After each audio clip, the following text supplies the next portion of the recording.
सुखी भवेयं निदुखो अहम नीचम अहम वियहिता च मे सुखी हुन्तु मजता च यवेरिनो।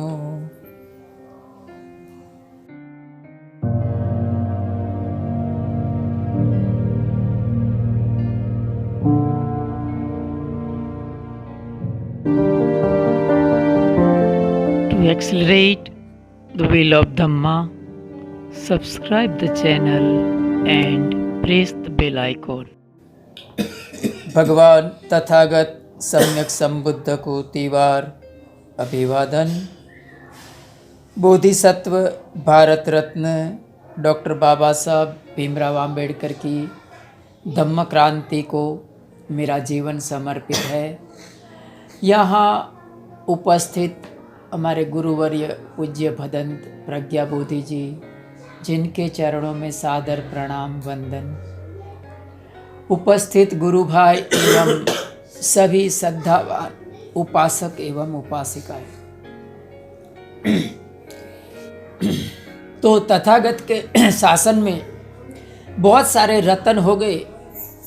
उसमें एक उत्तरा नाम की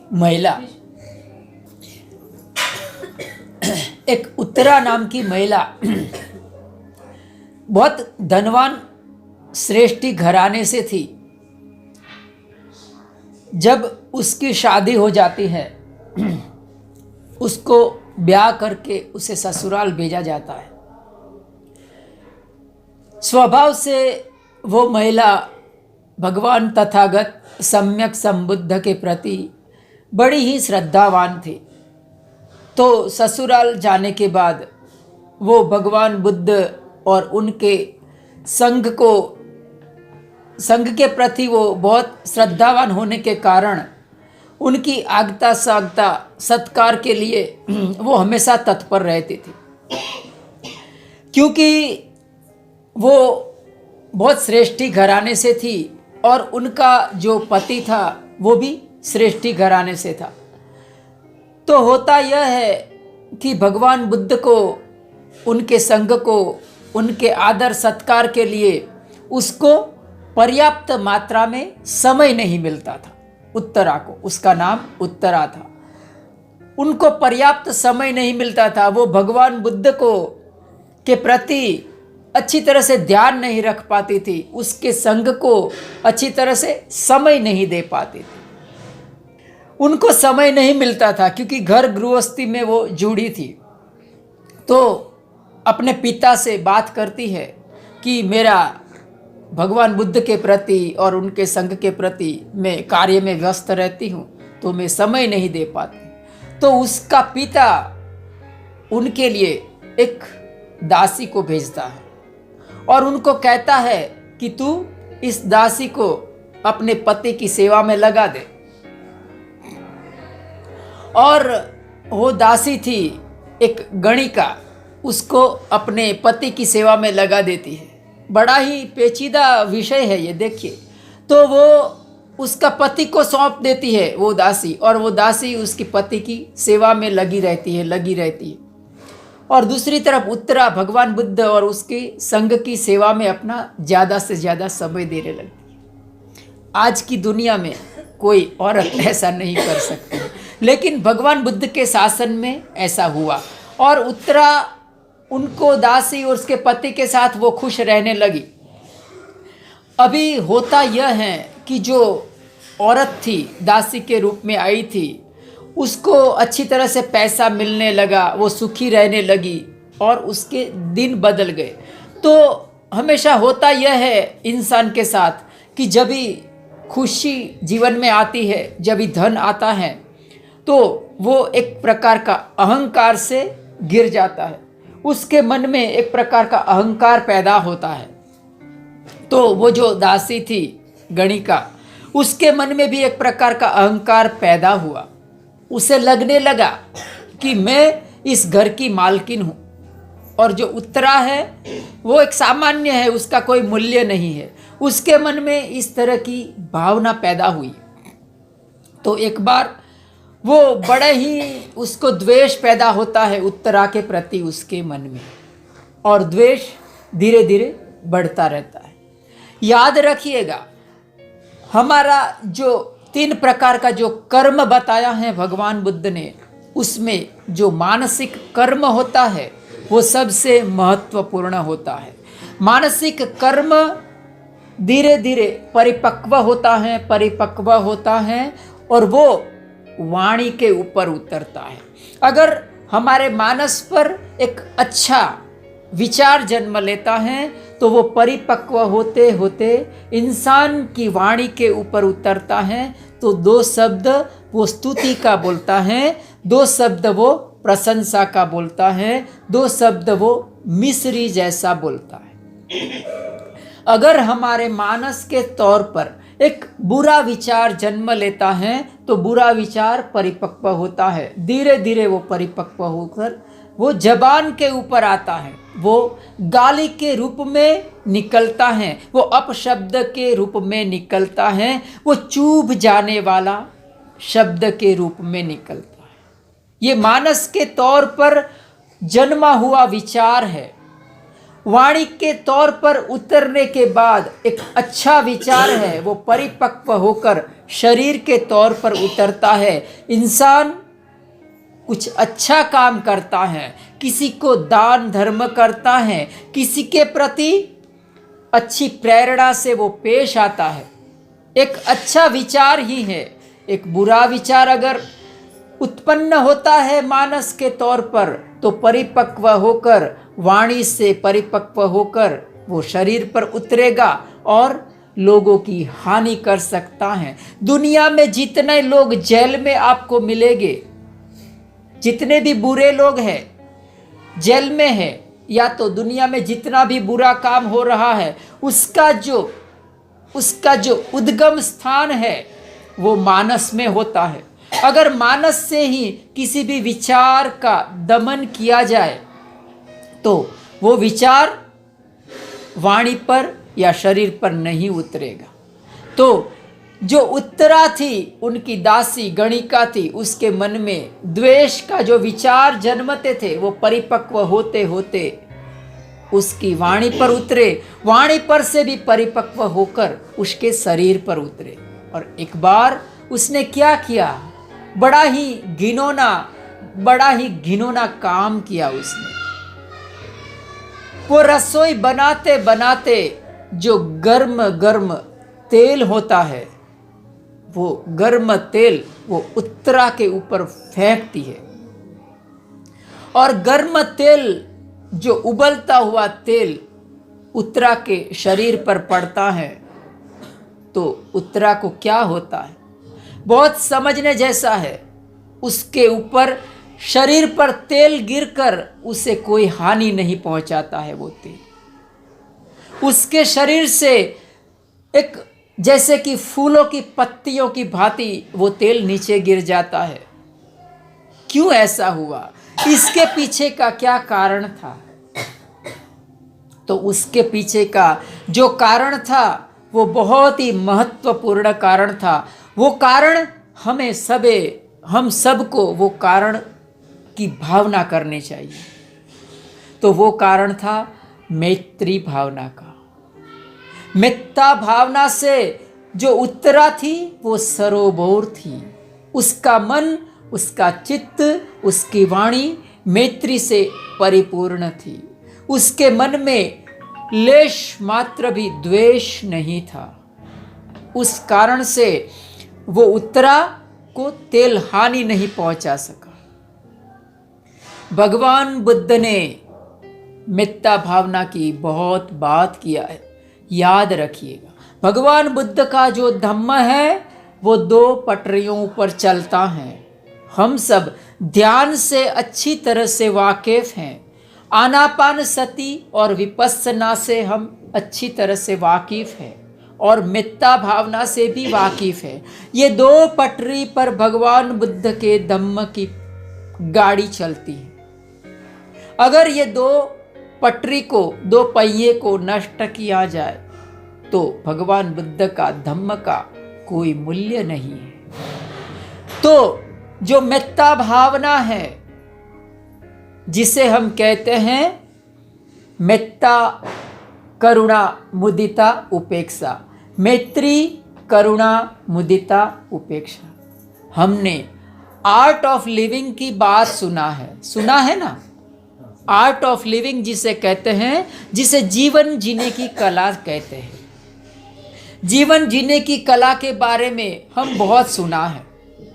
बड़े बड़े लोग जीवन जीने की कला सिखाते हैं, लेकिन वो जीवन जीने की कला नहीं है, वो साइंस ऑफ लिविंग है, आर्ट ऑफ लिविंग नहीं है। साइंस ऑफ लिविंग अलग होता है। वो आपको साइंस ऑफ लिविंग सिखा रहा है, और साइंस हमेशा इंस्ट्रूमेंट का गुलाम होता है। साइंस हमेशा साधनों का गुलाम होता है। तो क्या है आर्ट ऑफ लिविंग? थोड़े से शब्दों में हम समझेंगे। बराबर अपने जीवन में उतारिएगा इसको। मैत्री, करुणा, मुदिता और उपेक्षा। हम जीवन में, हमारा जो जीवन है, सामाजिक जीवन है, वो संबंधों से बना है। उसे कहते हैं रिलेशनशिप। रिलेशनशिप का अर्थ ही होता है संबंधों का जहाज। शिप का अर्थ क्या होता है? जहाज, संबंधों का जहाज, जिसमें दो व्यक्ति नहीं होते हैं, अनेक व्यक्ति बैठते हैं। तो जो हमारे साथ, हमारा जीवन एक संबंधों का जहाज है। उस संबंधों में मित्रता भी आती है, काका काकी, माता पिता, भाई बहन, चाचा चाची, सब आ जाते हैं। हम जीवन में सबके साथ मिलजुल के चलना पड़ता है। तो हम 4 प्रकार के लोगों से मिलते हैं। 5वीं प्रकार का कोई आदमी नहीं है। 4 प्रकार के लोगों से आपको जीवन में मिलना पड़ेगा। तो इस उपदेश को अच्छी तरह से सुनिएगा और बोध की तरह ग्रहण करिएगा। पहला इंसान होगा जो हमारे समकक्ष है, अर्थात हमारे जैसा है। कैसा? आर्थिक रूप से, सामाजिक रूप से, मानसिक रूप से हमारे समकक्ष है। ऐसे व्यक्ति के साथ कैसे हम पेश आएंगे? तो पहला मैत्री, उसके साथ मैत्री से पेश आने का।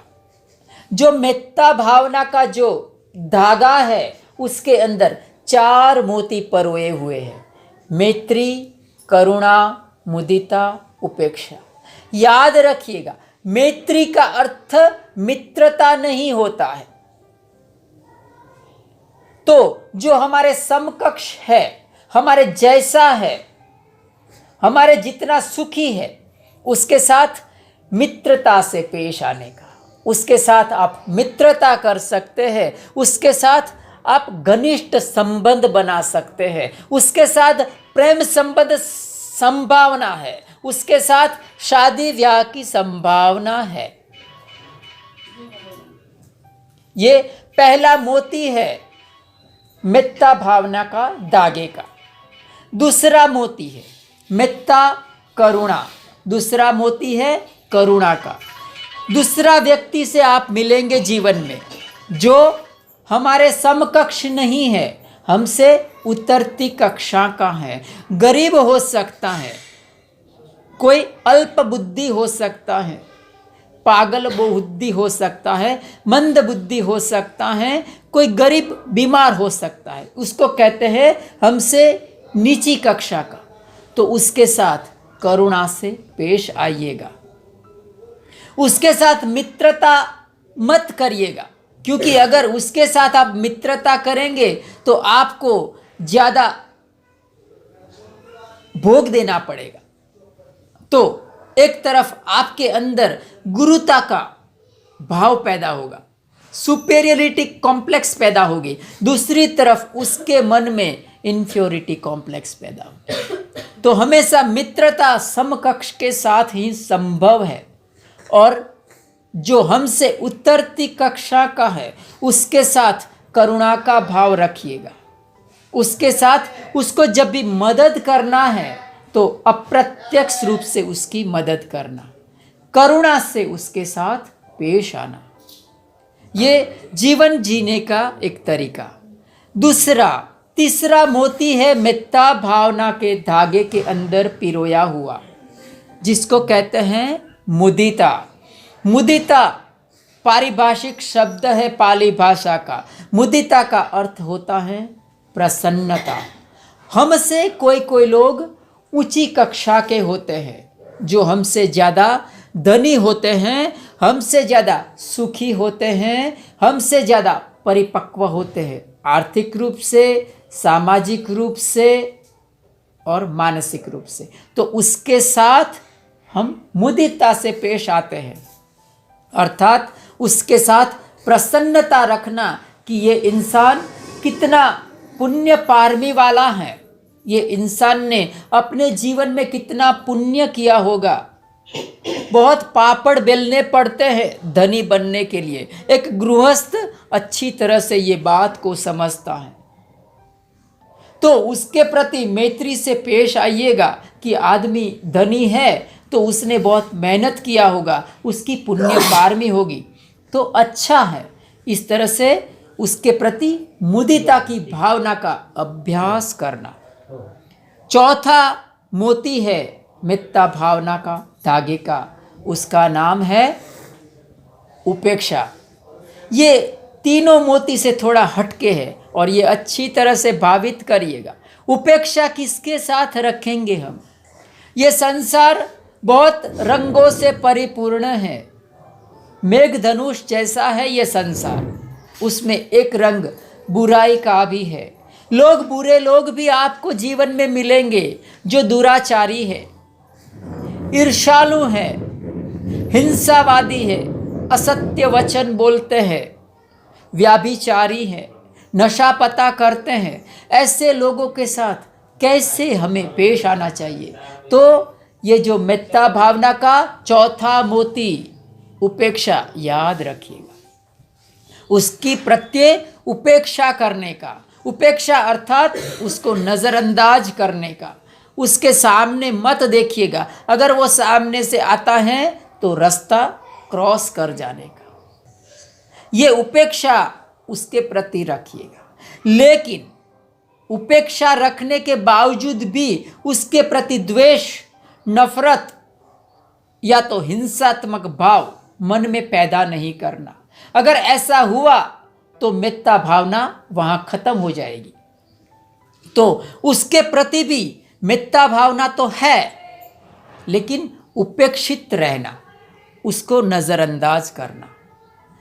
फिर भी एक समस्या है कि अगर, क्योंकि हमेशा ये जो दुराचारी लोग होते हैं संसार में, दुराचारी जितने भी लोग होते हैं ना, ये जितने भी धार्मिक संस्थान है उसमें सबसे ज़्यादा दान कौन देता है? ये दुराचारी लोग देते हैं, ब्लैक मनी। हाँ, तो ऐसे लोग भी आपसे मित्रता करने के लिए आएंगे, आप क्या करेंगे? ये समस्या है आज के ज़माने की। अगर वो हमसे मित्रता करने के लिए आए हैं तो थोड़ा कठोर वचन बोलना, थोड़ी कटु वाणी बोलना, थोड़ी निंदात्मक वाणी बोलना, ताकि वो आपके रास्ते से हट जाए। ये जीवन जीने की कला मैं बता रहा हूँ, याद रखिएगा। तो इस तरह से ये 4 बातें हमने याद रखी तो हम अच्छी तरह से, हमें पता चलेगा कि रास्ते से गुजर रहे हैं, किसी के साथ बात कर रहे हैं तो ये किस प्रकृति का आदमी है। तो हमारी जो विवेक बुद्धि है उसका इस्तेमाल करके हम ये चारों मोती की भावना करेंगे: मैत्री, करुणा, मुदिता और उपेक्षा। अगर ये जीवन में चारों मोती की भावना करते हैं, हमारे जीवन में उसको उतारते हैं, तो यकीनन हम जीवन जीने की कला सीख जाएंगे। बहुत ज़्यादा कठिन नहीं है, बहुत आसान है। बस थोड़ी सी थोड़ा सा समर्पण चाहिए और थोड़ा सा बोध ग्रहण करने की तमन्ना चाहिए। तो आज के इस अवसर पर मैंने अपनी धम्मवाणी कहा और आपने बहुत ही शांति से मेरी बात को सुना। इस बदल आपका बहुत बहुत धन्यवाद।